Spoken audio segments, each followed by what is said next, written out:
आप सभी स्नेही सज्जनों को सादर नमस्कार।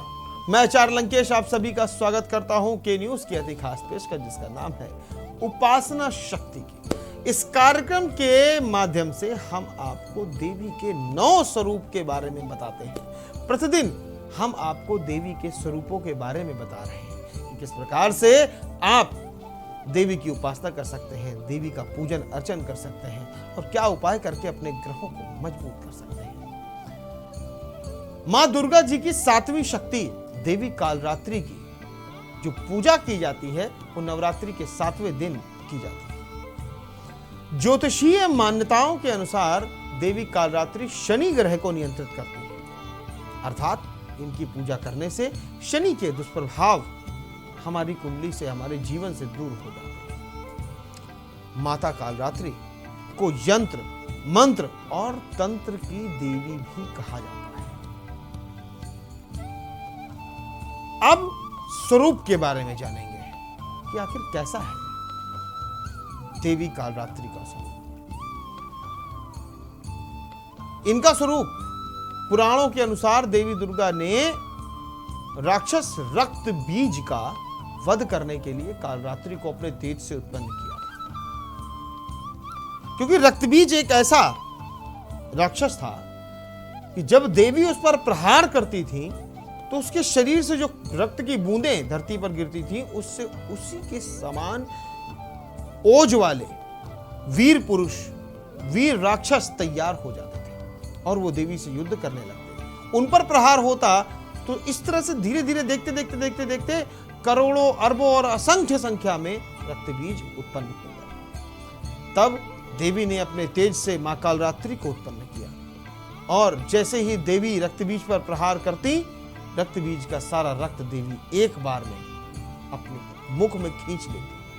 इस प्रकार से रक्त बीज का रक्त धरती पर नहीं पड़ पाया और उसका सर्वनाश हो गया। इनकी उपासना करने से प्राणी सर्वदा भयमुक्त हो जाता है। अगर आपको भय लगता है, डर लगता है, आपके घर में बच्चे डरते हैं और अगर आपको ऐसा प्रतीत होता है कि आपके घर में किसी भी प्रकार की कोई नेगेटिव एनर्जी है जो आपको हार्म पहुंचा सकती है, तो आप देवी कालरात्रि की उपासना कर सकते हैं।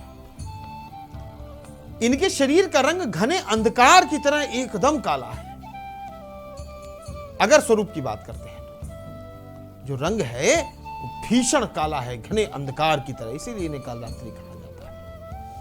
सिर के बाल बिखरे हुए हैं, गले में बिजली की तरह चमकने वाली माला है और साथ साथ नरमुंडों की माला भी इनके गले में पड़ी हुई है। इनके 3 नेत्र हैं जो ब्रह्मांड के समान गोल हैं। इनसे विद्युत के समान चमकीली किरणें प्रवाहित होती रहती हैं और इनकी नासिका के श्वास से अग्नि की भयंकर ज्वालाएं निकलती रहती हैं। इनका वाहन जो है वो गर्दभ है, गधा। इनके ऊपर उठे हुए दाहिने हाथ की वर मुद्रा से सभी को ये वर प्रदान करती है तथा दाहिनी तरफ का जो नीचे वाला हाथ है वो अभय मुद्रा में है। बाईं तरफ के ऊपर वाले हाथ में लोहे का एक कांटा तथा नीचे वाले हाथ में खड्ग धारण किए हुए हैं। कालरात्रि का स्वरूप देखने में अत्यंत भयानक है, अत्यंत भयानक है। इनके स्वरूप को देखने से दानवों में, राक्षसों में भय की व्याप्ति हो जाती है। इनका शरीर एकदम सूखा हुआ है, पतला है, हड्डियां दिखाई देती हैं, लेकिन ये सदैव शुभ फल देने वाली है। इसीलिए मां कालरात्रि का एक नाम शुभंकरी भी है। अतः इनसे भक्तों को किसी भी प्रकार से भयभीत अथवा आतंकित होने की आवश्यकता नहीं। ये जो भी अभी मैंने आपको देवी का स्वरूप बताया, ये आपके भय को नष्ट करता है।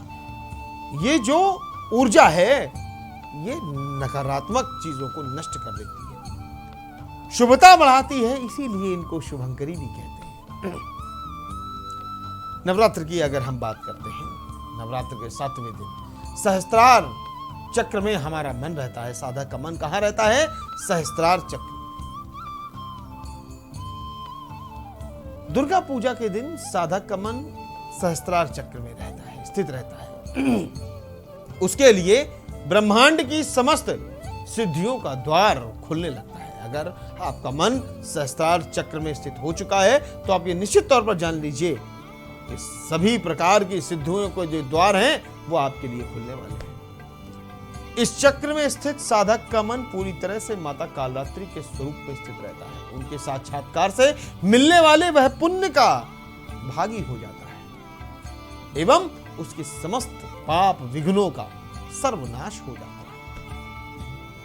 अगर आप शत्रुओं से परेशान हैं, अगर आपके ऊपर किसी ने भी किसी भी प्रकार का तंत्र मंत्र टोना टोटका करा दिया है तो आप मां कालरात्रि की उपासना करें, निश्चित तौर पर आपको लाभ होगा। जिनको भय बना रहता है, अक्सर कई लोगों को ऐसी समस्याएं रहती हैं, उनको लगता है कि मैंने शायद किसी प्रकार से किसी चौराहे को नांग दिया है या कोई ऐसी गलती कर दी है जिससे हमारे ऊपर एक कोई ना कोई नकारात्मक ऊर्जा हमारे आसपास, हमारे क्षेत्र में, हमारे शरीर के आसपास, हमारे घर के आसपास, हमारे कमरे में या फिर कहीं पर भी इसे किसी एक स्पेशल जगह पर हम जाते हैं तो वहाँ पर हमें नकारात्मक ऊर्जा का महसूस होती है, उसका प्रभाव महसूस होता है। तो उसके लिए आपको चाहिए कि आप माता कालरात्रि की उपासना करें, आप भय मुक्त हो जाएंगे। अगर आप अपने भय को समाप्त करना चाहते हैं तो माता कालरात्रि की उपासना करना आरंभ कर दीजिए, निश्चित तौर पर आपको लाभ मिलेगा। माता कालरात्रि के स्वरूप विग्रह को अपने हृदय में स्थित करके मनुष्य को एकनिष्ठ भाव से उनकी उपासना करनी चाहिए एवं मन, वचन, काया पवित्र रखनी चाहिए। मैं बार बार यही कहता हूं कि मन, वाणी और कर्म, मनसा वाचा कर्मणा, ये शुद्ध होने चाहिए। ऐसा करने से आपको लाभ की प्राप्ति होगी, आपका भय जो है वो दूर हो जाएगा। ये शुभंकरी देवी हैं, इनकी उपासना से होने वाले शुभों की गणना नहीं की जा सकती। अगर आप देवी कालरात्रि की उपासना करते हैं, मां कालिका की उपासना करते हैं, आराधना करते हैं तो निश्चित तौर पर जान लीजिए इतने शुभ फल आपको प्राप्त होंगे कि आप उसकी गणना नहीं कर सकते, आप उसकी कल्पना नहीं कर सकते। इनकी पूजा से नकारात्मक शक्तियां बहुत तेजी से दूर हो जाती हैं। माता कालरात्रि अपने उपासकों को काल से भी बचाती हैं, अर्थात उनकी अकाल मृत्यु नहीं होने देती। ये बात मैं दोबारा दोहराऊंगा कि माता कालरात्रि की उपासना करने से किसी भी जातक की अकाल मृत्यु नहीं होती। इनके नाम के उच्चारण मात्र से ही भूत, प्रेत, राक्षस और सभी प्रकार की नकारात्मक शक्तियां दूर भागती हैं। कई प्रकार से लोग एक दूसरे से जलते हैं तो कभी कोई उच्चाटन करा देता है, यक्ष, गंधर्व, ब्रह्म, राक्षस, बेताल, ये सारी चीजें माता के नाम से ही थरथर थरथर कांपने लगती हैं और एकदम से दूर भागती हैं। तो वही मैं बात कहता हूं कि देवी के नाम मात्र से ही भूत, प्रेत, राक्षस और सभी प्रकार की नकारात्मक शक्तियां दूर भागती हैं। माता कालरात्रि दुष्टों का विनाश करने वाली हैं, साथ साथ ये ग्रह बाधाओं को भी दूर करने वाली है। इनके उपासक को अग्नि का भय, जो भय होते हैं हमारे अंदर से, अग्नि का भय होता है कि आग लग जाएगी, जल का भय होता है कि कहीं जल में फिसल करके हम डूब ना जाएं, जंतु भय होता है कि कहीं हमें पशु ना काट ले, कहीं ऐसा ना हो कि हम रास्ते में जा रहे हैं कहीं कोई सर्प ना हमें काट ले, जंगल में जा रहे हैं तो कोई खूंखार ऐसा कोई पशु ना आ जाए जिससे हमको खतरा हो, शत्रु भय, कोई शत्रु हम पर आक्रमण कर दें, रात्रि भय, कुछ लोगों को रात में डर लगता है। कई लोग ऐसे होते हैं जिनको कहते हैं कि हमें रात में बड़ा डर लगता है। भाई दिन भर तो मुझे ठीक है, दिन भर मुझे कहीं पर भी भेज दो, लेकिन रात के समय मुझे कहीं जाने के लिए ना कहो, मुझे बहुत डर लगता है। तो उसके लिए आपको चाहिए कि आप देवी कालरात्रि की उपासना करते हैं, रात्रि भय आदि भी कभी नहीं रहता और इसलिए हमें निरंतर देवी का स्मरण, ध्यान और पूजन करते रहना चाहिए। आगे अभी बातें बहुत सी भी हैं, यहां पर वक्त हो चला है बहुत ही छोटे से ब्रेक का।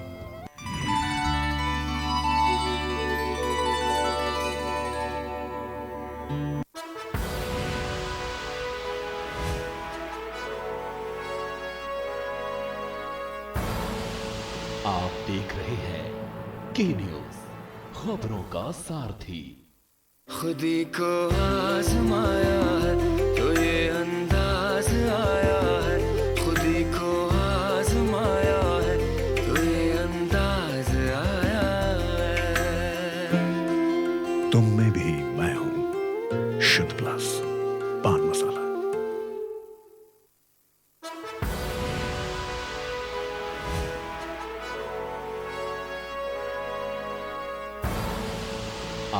देख रहे हैं की न्यूज, खबरों का सारथी।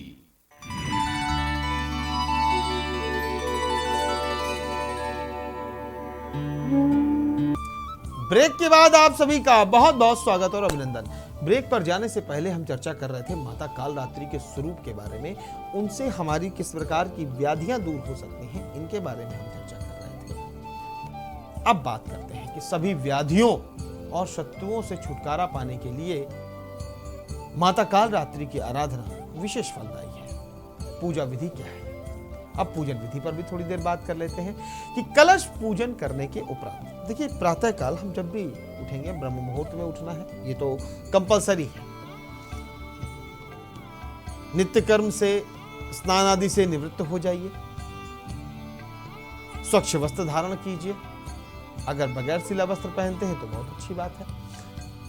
उसके पश्चात आप बैठिए और कलश पूजन करने के उपरांत माता के समक्ष दीपक जला करके रोली, अक्षत, फल, पुष्प, मिष्ठान आदि से पूजन करना चाहिए। देवी को लाल पुष्प बहुत प्रिय है, इसलिए पूजन में गुड़हल अथवा गुलाब का पुष्प अर्पित करने से माता बहुत प्रसन्न हो जाती है। आज के दिन माता को अनार जरूर चढ़ाना चाहिए।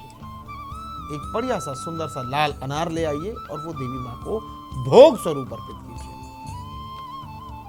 और साथ साथ मां काली के ध्यान मंत्र का उच्चारण करें। और एक बात ध्यान रखें कि माता को गुड़ का भोग अत्यंत प्रिय है। माता को गुड़ का भोग लगाएं तथा जो आचार्य आपके यहां पर पूजन करने आ रहे हैं उन्हें भी आपको गुड़ आदि दान करना चाहिए। अगर आप ऐसा करते हैं माता आपसे प्रसन्न होंगी, आपको खूब आशीष देंगी। क्योंकि शत्रुओं का भय एक ऐसा भय होता है जो आपको कहीं ना कहीं परेशान करता रहता है। मन में एक छोटी बहुत समस्या बनी रहती है, हम कहीं पर भी स्वस्थ मन से नहीं जा सकते। मां कालरात्रि की उपासना करने से हमारे सभी प्रकार के भय, कष्ट इत्यादि दूर हो जाते हैं। माता की उपासना हमें कई प्रकार के मंत्रों से करनी चाहिए। हमें आज के दिन देवी के समक्ष बैठ करके अपने गले में एक लाल वस्त्र डाल लें और सिद्ध कुंजिका स्तोत्र का पाठ करें। साथ साथ या देवी सर्वभूतेषु मां कालरात्रि रूपेण संस्थिता नमस्तस्यै नमस्तस्यै नमस्तस्यै नमो नमः, इस मंत्र का भी जाप हमें करना चाहिए। माता का कालरात्रि हमारे सभी प्रकार के भयों को दूर करती है। किसी भी प्रकार का कितना भी बड़ा भय हो चुटकियों में दूर हो जाता है। हमें वर देती है। जितना भयंकर माता का स्वरूप है ना, उतनी ही आसानी से वे वर देने वाली है, उतनी ही शुभता है देवी मां के अंदर। इसी कारण से इन्हें शुभंकरी कहा जाता है। देवी महत्व में कई सारी चीजें आपको पढ़ने को मिलेंगी। रक्त बीज की अभी मैंने बात करी थी, सभी ने खूब जोर लगा लिया, सारे देवता एक तरफ हो गए, लेकिन रक्त बीज का वध करना लोगों को असंभव पड़ गया। कैसे कि जब भी हम किसी का वध करते हैं तो रक्तस्राव होता है। और मानव शरीर में तो खूब रक्त होता है, लेकिन सोचिए जो व्यक्ति दानव होगा उसके शरीर में कितना रक्त होगा। तो जब देवी प्रहार करती थी रक्त बीज के ऊपर तो उससे रक्त भरपूर मात्रा में निकलता था और एक रक्त की एक बूंद से एक दैत्य बनता था। और वहां पर तो करोड़ों बूंदें निकलती थी रक्त की, जिससे करोड़ों दैत्य निकलते थे। जब उन पर प्रहार होता था तो करोड़ों से अरबों, उसके बाद संख्या बढ़ती ही चली जा रही थी। धरती रक्त बीज से पट गई थी। तब माता कालरात्रि ने अपना भयानक रूप दिखाया, ऊर्जा के समान, बिजली के समान कड़कती हुई जब देवी धरती पर दौड़ी तो पूरी धरती प्रकंपायमान हो गई, पूरी धरती में वाइब्रेशन हो गया, कंपन हो गया। सभी देवी देवता सोच में पड़ गए कि अब क्या होगा। क्रोध में भरी देवी को रोकने के लिए, शांत करने के लिए भगवान शिव को रास्ते में आना पड़ा, क्योंकि जिस समय पर देवी दौड़ रही थी उस समय पर जहां जहां से देवी निकलती थी धरती फटती चली जा रही थी, आसमान कांपने लगा था। उस समय पर भगवान शिव उनके रास्ते में आकर के लेट गए और जैसे ही उनका पैर भगवान शिव की छाती पर पड़ा, तब देवी के मुख से जीभ बाहर आ गई। क्योंकि देवी जिस समय पर धरती पर दौड़ रही थी ऊर्जा के साथ राक्षसों का अंत करने के लिए, सैकड़ों हजारों गीदड़ियां उनके पीछे आवाज करती हुई दौड़ रही थी और जो स्वर था वो बहुत ही भयानक था। धरती, आकाश, पाताल तीनों को प्रकंपायमान करने वाला था। इसलिए आपको देवी की उपासना करनी चाहिए, देवी को शुभंकरी कहकर के पुकारना चाहिए, ताकि आप अपनी चीजों को उत्तम बना सकें, आप अपने आप को अत्यंत शुभ बना सकें और आपके जीवन में कोई समस्या ना आए। देवी के आशीर्वाद से राहु, काल सर्पदोष और शनि ये नियंत्रित होते हैं। तो कुंडली के प्रथम भाव से लेकर के और 12वें भाव तक मैं विश्लेषण करता हूं।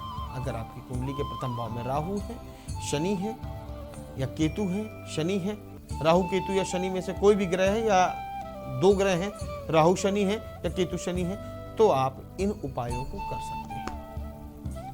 सबसे पहले सभी जातक इस बात का ध्यान कर लें जिन्हें अपनी कुंडली पता है, अन्यथा नहीं पता है, कि देवी को आज के दिन अनार का भोग जरूर से जरूर लगाएंगे, गुड़ का भोग जरूर से जरूर लगाएंगे और ब्राह्मणों को गुड़ का दान करेंगे। अगली बात पे आते हैं। अब भाव के साथ में उपाय बताऊंगा। प्रथम भाव में अगर शनि, राहु या केतु विराजमान है तो आपको क्या उपाय करना चाहिए? आपको देवी को दही का भोग लगाना चाहिए और उनसे प्रार्थना करनी चाहिए कि हे देवी माँ, हमारे जीवन में आने वाली सभी प्रकार की समस्याओं को दूर करो, आपको लाभ मिलेगा। कुंडली के द्वितीय भाव में राहु, केतु या शनि विराजमान है, तब आपको क्या उपाय करना चाहिए? तब आप देवी को पान का भोग लगाएंगे, मीठे पान का भोग लगाएंगे, आपको निश्चित तौर पर लाभ मिलेगा। आपके धन संबंधी समस्याएं, वाणी संबंधी समस्याएं आपकी दूर हो जाएंगी। कुंडली के तृतीय भाव की बात कर लेते हैं। अपने पराक्रम को बढ़ाने के लिए आप देवी मां को अनार के रस का भोग लगाएं। अनार का रस निकलवा लें और वो देवी मां को प्रसाद स्वरूप चढ़ाएं। चतुर्थ भाव अगर राहु, केतु या शनि विराजमान है तो सुख, वैभव, धन, संपदा, वाहन, भवन इत्यादि की प्राप्ति के लिए आपको चाहिए कि आप देवी के मंत्रों का जाप करते हुए, और एक विशेष मंत्र आप पढ़ सकते हैं, ओम ऐं ह्रीं क्लीं चामुंडाय विच्चे।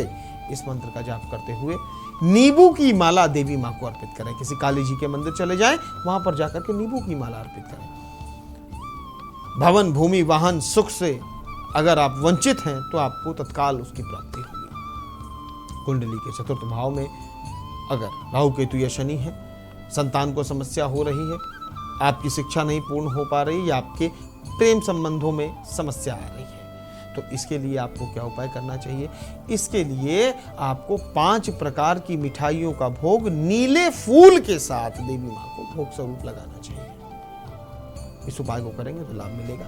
कुंडली के छठे भाव में अगर राहु, केतु या शनि विराजमान हैं तो आपको चाहिए कि आप देवी मां को नारियल अर्पित करें और प्रातःकाल आपने देवी को नारियल अर्पित किया और शाम के समय नारियल को तोड़ करके उसका जल थोड़ा सा देवी के ऊपर डालना। 11 नारियल आपको चढ़ाने हैं, इस बात का विशेष ध्यान रखें। अब बात कर लेते हैं कुंडली के सप्तम भाव के बारे में। कुंडली का जो सप्तम भाव है वो हमारे वैवाहिक जीवन, गृहस्थ जीवन से जुड़ा हुआ है। उसको उत्तम बनाने के लिए आप पति पत्नी दोनों जन देवी के समक्ष उपस्थित हो। देवी को नीले फूल की माला के साथ में आपको 5 प्रकार के फल देवी को भोग स्वरूप चढ़ाने हैं। आप और साथ में एक सूप जिससे वो अनाज को साफ किया जाता है पछोर करके, उसमें अनाज भर करके देवी के समक्ष रखें। तत्पश्चात वो जो अनाज है वो किसी माली को दान करें। आपका वैवाहिक जीवन बहुत अच्छा हो जाएगा। चाहे जितनी बड़ी समस्या हो आपके वैवाहिक जीवन में, तत्काल दूर हो जाएगी। कभी कभी क्या होता है, वैवाहिक जीवन में अलगाव की भी स्थिति आ जाती है, तो पति या पत्नी दोनों साथ में इस उपाय को करें, या दोनों अगर एक होना चाहते हैं तो ये उपाय कर सकते हैं, आपको निश्चित तौर पर लाभ मिलेगा। तो यहाँ तक तो हमने बात करी कुंडली के सप्तम भाव के बारे में। अब यहाँ पर वक्त हो चला है एक बहुत ही छोटे से ब्रेक का। ब्रेक के बाद जब हम वापस आएंगे तो जानेंगे कुंडली के 8वें, 9वें, 10वें, 11वें और 12वें भाव के बारे में। रुकते हैं बहुत ही छोटे से ब्रेक के लिए।